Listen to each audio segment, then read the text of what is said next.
We'll be starting in 3 minutes and 54 seconds.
Welcome to the Photographer Show, where we talk to you, the everyday photographers in the photo focus community, about your love of photography and dig into some of the fun, nerdy stuff we all love about the art and craft of photography. My name is Wyden Kivowitz, and I'm joined today again by my co-host, Lauri Novak. Hello. And today we are talking with Melinda Garner. Welcome to the Photographer Show, Melinda. Well, thank you, and thanks for inviting me. For sure, for sure. Well, first, Lauri, hi again. Hello. We are really excited to talk to you today, Melinda, about just everything that you've been up to in photography, and to really dig into all the fun stuff that, like I said, like we all love talking about. So first and foremost, can you tell us a little bit about yourself, so everybody who's participating in the live stream and going to watch it later can know more about you? Certainly. My name is Melinda Garner, and I was born and raised in Central Illinois. Mostly, I am a hobby photographer, but I recently retired from a 36-year healthcare IT career, and now am more or less a full-time photographer. Cool. Awesome. So for those joining us in the live webinar, please know that you can ask questions in the Q&A section. You're welcome to chat in the chat section. If you're joining us on YouTube, there is a live chat there available as well. So, and I'll probably remind you again later on that you can do all that. So Melinda, what was your first camera? My first camera was way back in the 70s. It was a Kodak 110, you know, one of those funky little rectangle film cameras where you would send in a roll of, what, 24 or so and get back maybe 3 or 4 what I considered acceptable photos. Basically, I just clicked and hoped I was successful. I am pretty sure I have one around the corner from my desk, so I'm going to go grab one for everybody who doesn't know what they look like and see. Yeah.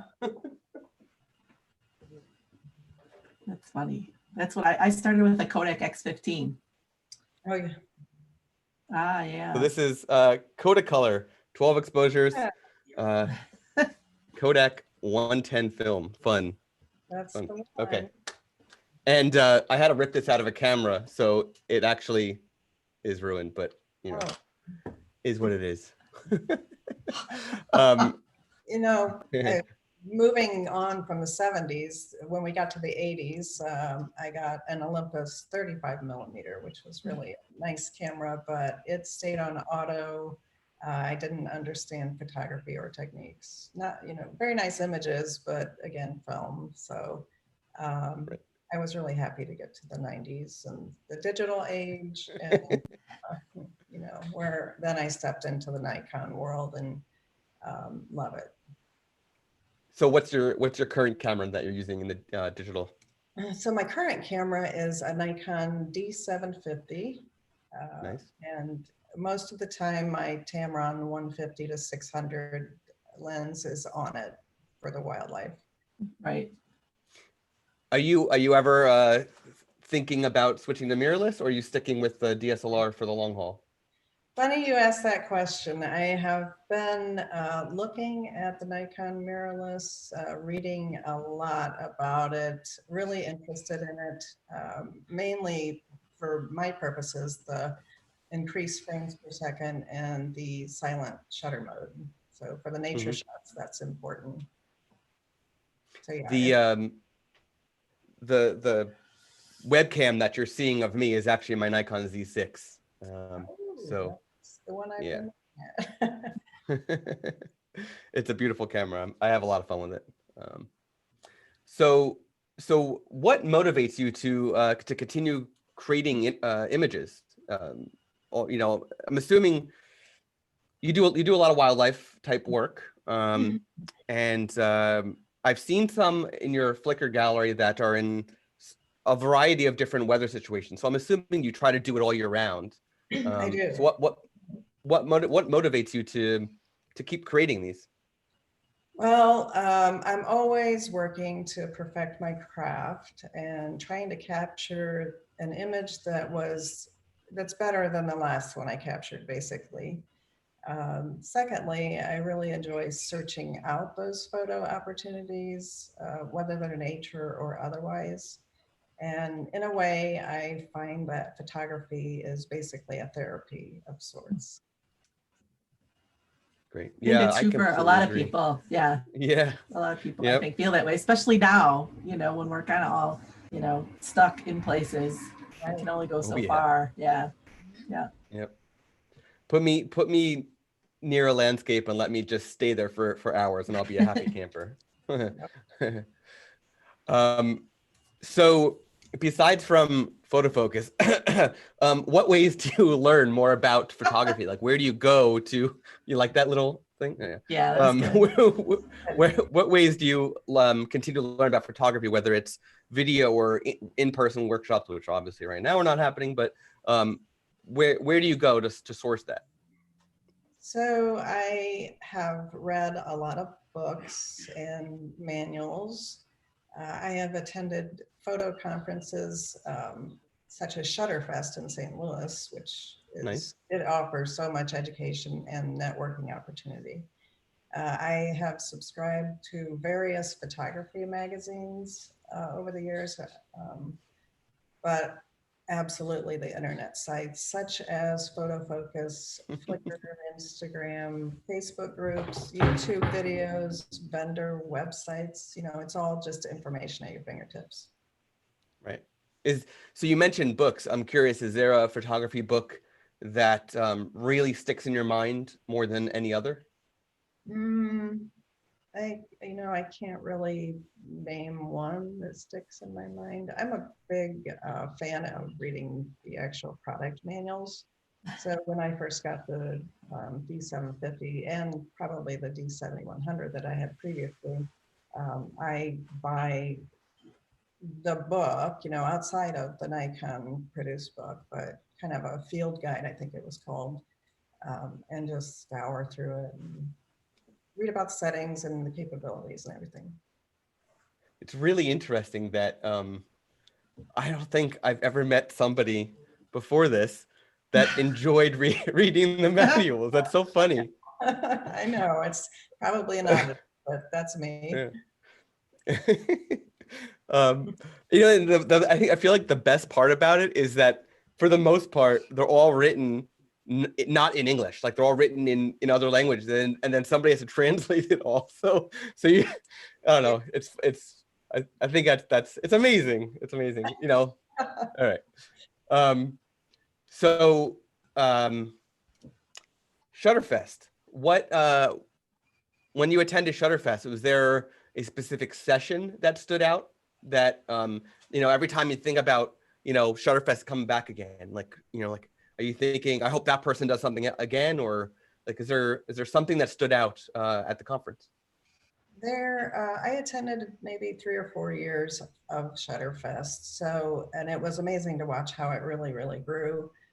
Some of the sessions that I enjoyed the most were, lighting for the portrait side of life.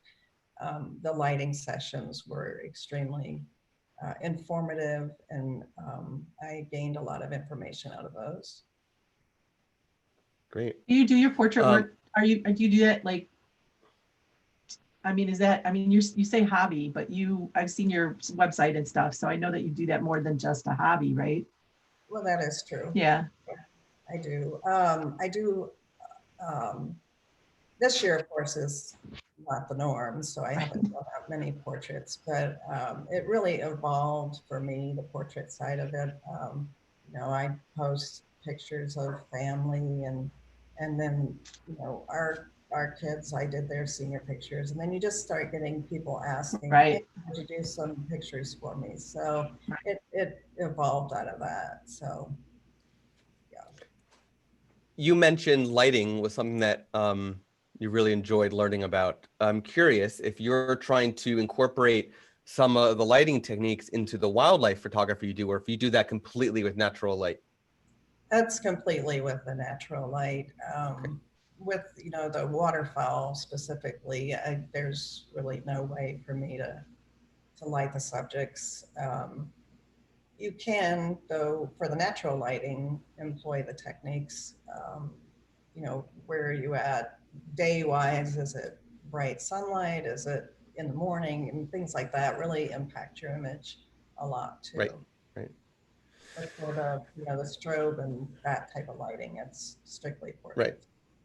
Yeah, the only way that you'd be able to really, really do it, I would think, is using something like a mag beam, where it's that sort of light enhancer to really extend it far, but so it's possible, but definitely tricky, I would imagine.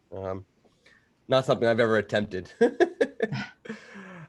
So just take a short break to remind everybody that PhotoFocus turned 21 and they're hosting an incredible contest that is free to join at photofocus.com/celebrate. The current prize for this month is products from Spider Holster and also a B&H gift card. So if you're a fan of either, you definitely want to submit to try to win that. And of course, the prizes change every month. So, and 2020 is coming to an end soon. So, which I feel like a lot of us are probably excited for it to come to an end. We're all ready for that. Yeah. Okay. So, Melinda, how has photography changed the way that you see the world?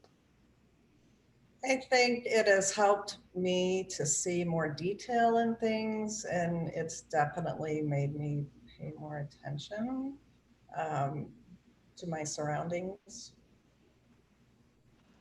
All right. Yeah, I would I think I would agree on my front too, because I definitely find myself noticing things, as I grow as a photographer, that I may not have noticed otherwise, that other people don't even see. Right, You need to exactly. point out. So, and then for me, at least, on top of that is training in karate. You're even more aware of your surroundings in other ways. So, anything else that you want to share that, besides from how it changed the way that you see the world, has it changed your world in some ways, whether it's, monetary or, somebody you met or anything like that? Kind of a tough question. It's probably given me an outlet for my creative side that wasn't really there before. It's as you get more into it and realize it's just something truly enjoyable and just an outlet to create with. Great. All right. So this is the part where we are going to share 2 of your photos and ask you to talk about it. So let me first start. Share screen. And I'm going to share this one. All right. Let me know when you are seeing your photo. I can see it. All right. So first, let's talk about this one. What made you stop to create this? I mean, the first thing I notice is how colorful it is, which is it's one of those things that I look for in actually winter scenes, by the way, that winter's a very white and gray time of year, especially, around here. So I always look for vibrant colors in winter. So that's kind of what I'm seeing when I see this is vibrant colors in a very pale scene, which I love. So yeah, what made you stop to create this? So I think it was winter when I took this shot. I spend a lot of time sitting with the waterfowl, watching the ducks on a local pond. And one of the things I like most is capturing the motion of the birds. So this mallard was bathing and he was getting ready to dry his wings after the bath. So I got the camera ready. And then when they dry their wings, they turn as they do it often. So a straight on back shot isn't really an often sight for me, but it happened that day and I was able to grab the image, the symmetry of it really. Right. Really love the symmetry of it. That's what caught me is like how long you sat and waited for that particular image, because they're moving and they're moving around and they're turning, like you said, and to get that straight on like that, had to, you were in the right place at the right time, but you obviously spent time, so where to be and where to see them, in their best positions to be able to capture that.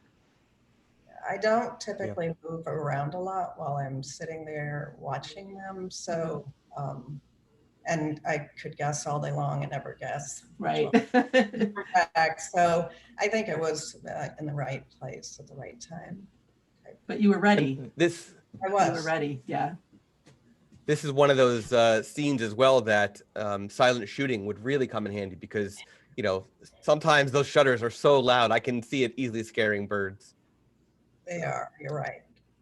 And you mentioned you were using that you had a long camera lens. Is that what you used for this? Yes, it is. Nice. 150 with 600 G2. I love the lens.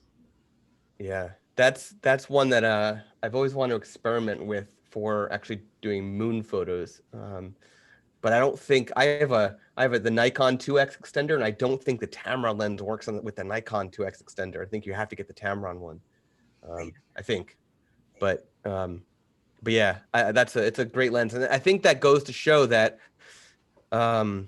you don't necessarily need the expensive, original manufacturer branded lenses to get quality nature photos like this. That you could get the Tamron lens and save yourself some money because quality wise, it's going to be on par. Tamron makes amazing lenses, so I think it kind of proves that you could do a really good job with saving money, which right now again is a good thing. So, talk about the post processing behind this, because I noticed that specifically, and you should see my mouse here, I think, around the back of the head and down in the middle, it's got a lot of detail going on. So can you talk about what you did to sort of enhance everything, like whether you did some background enhancements or softening versus just letting the natural bokeh do anything, or if you could share that. Sure. So I utilize Photoshop Elements as my main editing software. And then I also use the Topaz denoise. Actually, I have a whole suite of Topaz products, but the denoise is one of my favorites. One of the things I don't like in my images is a lot of noise. It drives me crazy. So with the denoise product, you can sharpen a little bit more, maybe, and while you're bringing down the noise, basically. So those are the two main products, if you will, that I used. Mm-hmm. With that long lens, it's not uncommon for it to be a little bit dark. It just requires a ton of light for that lens. So, right. You bring up your ISO and the photo gets a little noisier. So denoise is one of my favorites. So I brought up the exposure on it. I used the denoise. I added a pinch of saturation to the blue and the green. And that's pretty much what I did with the photo. Great. Simple and simple for the edits, and simple for the tool you needed to handle specific tasks that were required to enhance. So I like the approach. I'm a big fan of simplicity, so it's great there.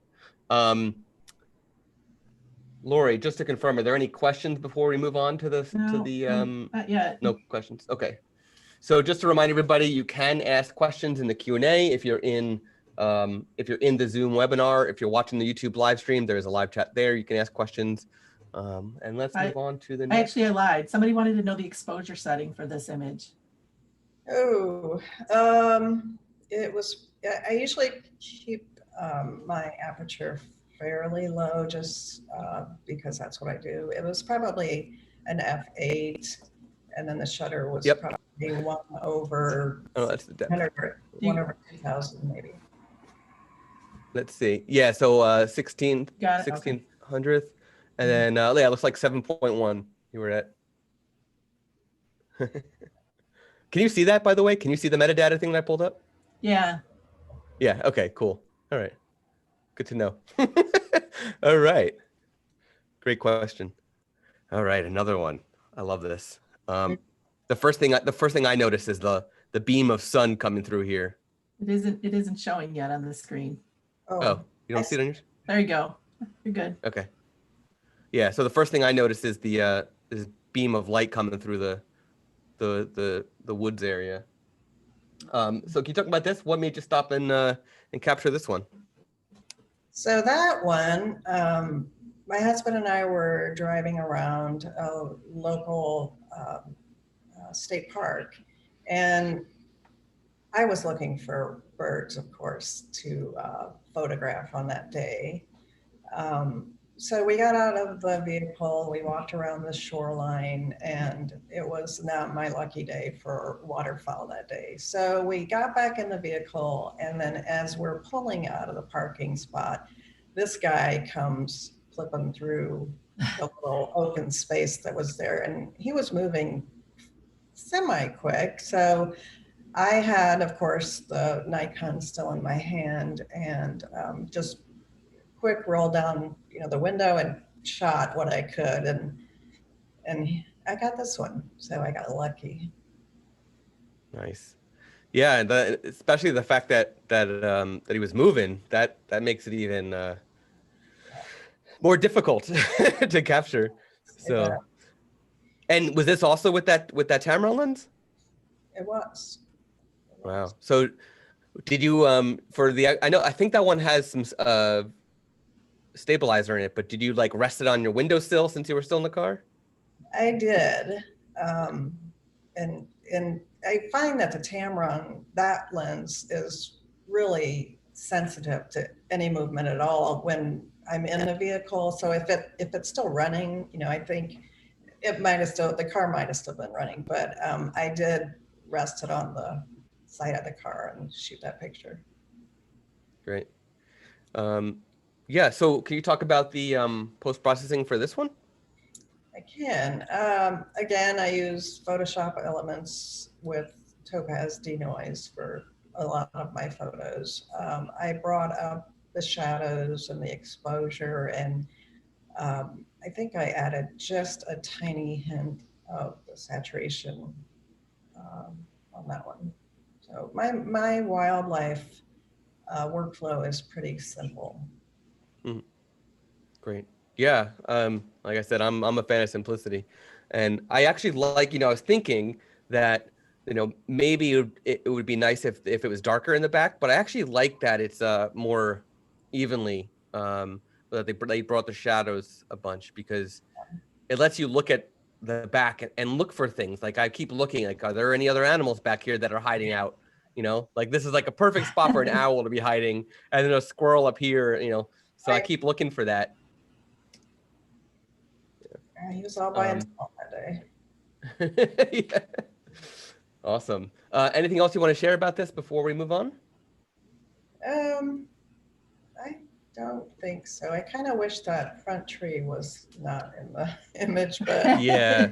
Yeah. That way you get. Yeah. You just got to use the magic powers while you're there and just make the tree disappear. That way you don't have to do it in Photoshop. You can just magic powers. That would be nice to have. It would. All right. So let's stop screen sharing. Okay. So I only have one more question for you. I mean, Lauri, do you have any other questions you want to ask? I want to know where you find all your images on your Flickr. You title with some sort of quote or something, which I really am fascinated. They're always like really perfect for the image, and I just wonder like where you find those, or do you spend a lot of time doing that, or just kind of like, or how did you start doing that? I'm when it comes to wording, I don't know that I'm very creative. Sometimes I could probably do a lot better. So at one point I decided, that quote really, those nature quotes really fit the image. So a site called Wise Old Quotes is the name of it. And then you can search by category, if you will. So that's where I found a lot of them. But cool. I haven't done that in a little while. It's been the most, but I did for a long time. Yeah, I just remember because when we used to choose photo of the day when we were doing that, and I'd always be like, oh, that's really cool. Interesting. Well, it makes it, I know a lot of people go through and title or when they talk about images or they post images on social media, they put quotes, to go with the image. And it is, sometimes it's hard to come up with, I have a friend who's always like, how do you come up with titles? I'm like, I don't, you just, they just appear sometimes, but it can be difficult to try to title pieces. Mhm. Yeah. It does look like we have a couple of questions. So Brian asked, are there certain animals you like photographing better than others? Waterfowl is really my favorite category. Just the movement of the birds, I have always enjoyed watching them. The mallards just get goofy sometimes of year, and they're just fun to watch, really. So I would say the waterfowl is really my favorite. And you go to pretty much the same spot all the time. I go to a local pond more often than other places. I would Yeah. like, I've traveled though around the state, different places, trying to find bird spots, if you will. So Right. We have another question, and I'm totally going to butcher the name. Hey, Lauri, you want to try saying the name so I don't butcher it? Ooh, Marsha or Muai? Moai. Muai? That flows. Yeah, Moai. So Moai asked, how far away was the mallard in that one photo? oh, I'm I'm gonna guess here. I'm gonna say probably 100 feet, maybe 50. It's I'm a bad guess when it comes to distance. I'm probably challenged in that. I think the important thing to remember is that you're using a very long lens. So, even if it's 100 feet, like the lens you're using, that thing can get really close. Yeah. So for that was probably, you probably weren't even at the full distance, I'd imagine, at that point, but I guess it's easy enough to check. That's what I was trying to, I was gonna try and find it. You have it quicker than I do. Yeah, I can pull it back up There. and see. Let's see. Let's see. Okay, so you were at 420 millimeters on what is a 600 millimeter longest lens. So yeah, you weren't even at the longest. So probably a good gives you a good idea of how far away it was. One other question that Brian asked is, what inspires you in nature? Oh, but I would have to say the beautiful colors that I see. I'm more apt to shoot drake duck than a hen duck just because of the colors. So and then when it comes to things like butterflies or even small birds, I think the colorful one, they are the ones that inspire me most. Great. Yeah, I could see good reason for the colorful ones for sure.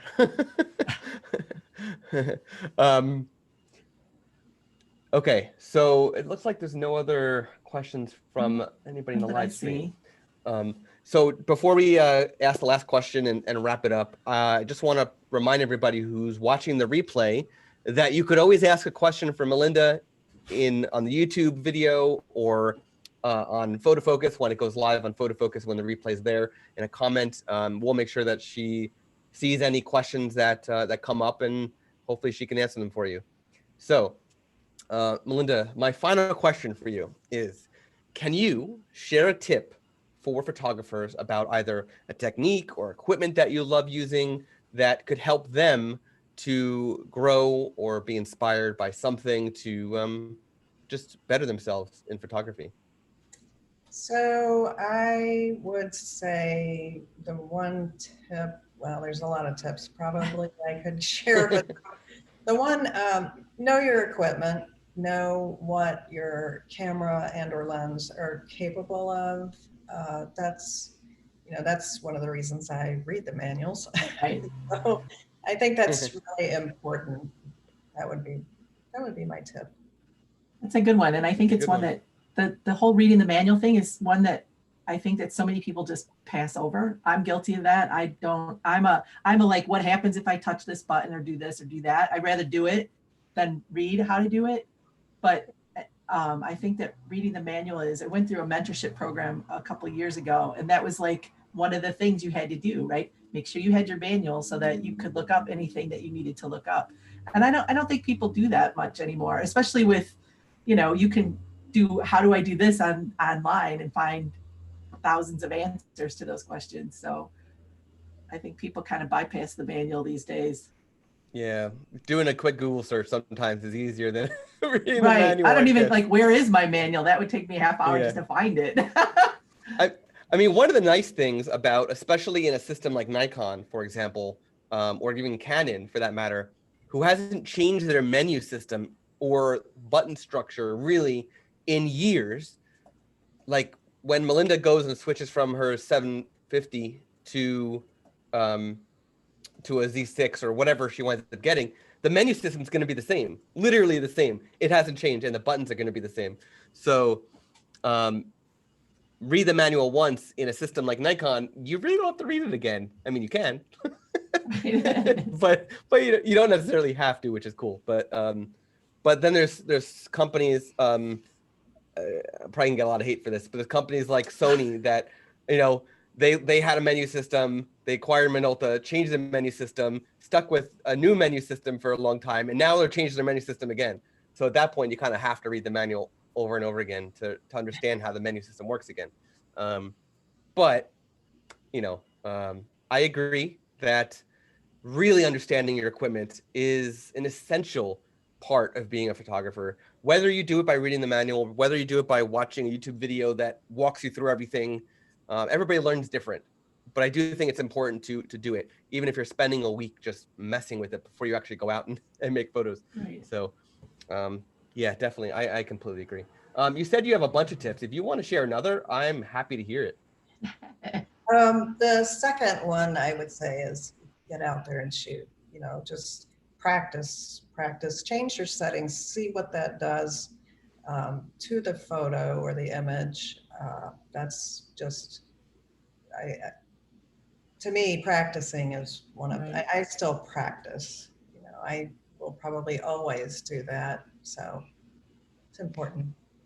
My college professor, one of my photography professors, he had a saying that stuck with me from day one of meeting him, and it was practice makes permanent. Not perfect, but permanent. Right. So the only way that you're going to get better, and the only way you're really going to know what to do in certain situations, is to keep practicing. So, and a good example of that is, let's say Melinda's out there photographing another bird, and she gets the photo and then realizes, why is this bird super blurry? Well, you could change the aperture, but it's not going to do anything for the blur. You got to make that shutter speed faster, right? So practice makes permanent. Keep practicing, and that's the only way you can get better. I love it. So to wrap it up, thank you, Melinda, for joining today, and Lauri for your great co-hosting. We got to come up with like names for like, like, I don't know. We got to come up with cool nicknames for each other. All right. So we're going to try the outro. Last month, we tried the outro, just like the intro, and the sound didn't come through. So we're going to try the outro, and let's hope that it comes through okay. So again, thanks everybody for tuning in. Thank you. Thank you. Thanks for tuning in live. Thanks for watching the replay. Again, don't forget to ask questions. Don't be shy.